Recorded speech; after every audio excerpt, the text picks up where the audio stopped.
There's a massive student loan trap that's been set.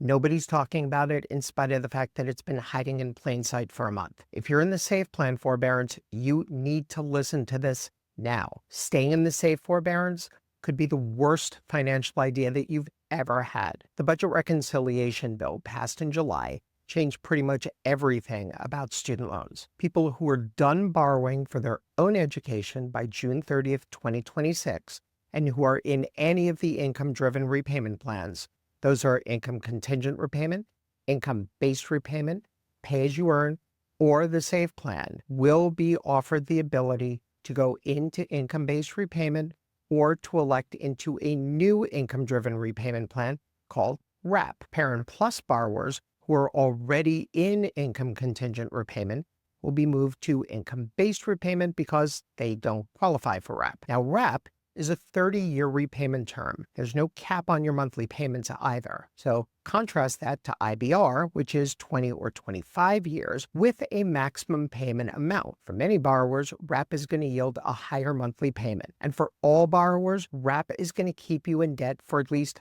5 years longer than IBR. So what's the student loan trap? Actually, there are two.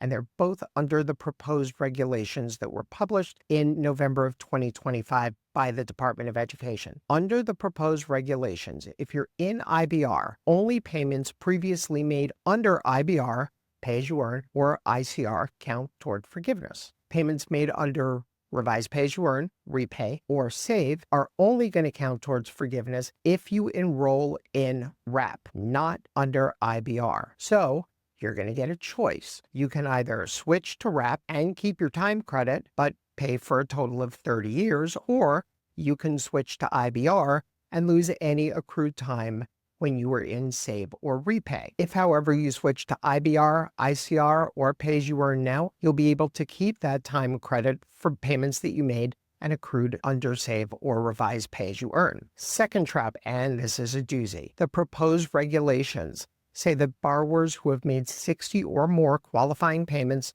under save or revised pay-as-you-earn on or after July 1st, 2024 will not be eligible to enroll in IBR once the new regulations take effect. 60 months is 5 years. So if you were in revised pay-as-you-earn before COVID, you may already have that 60 months under your belt. Staying in the safe forbearance and waiting until they force you to move out could limit your income-driven repayment plan choices to the more expensive WRAP and close the door to you getting into IBR. So these are two big traps that are going to keep a lot of people in repayment for a lot longer than they otherwise would have expected. So what's the move? There's only one safe option. If you're in the safe plan, get out of it now. Switch to ICR, IBR, or pay-as-you-earn. If you stay in the safe plan, you're going to regret it. If you've got any questions about your federal student loans, your private student loans, or any debt whatsoever, as always,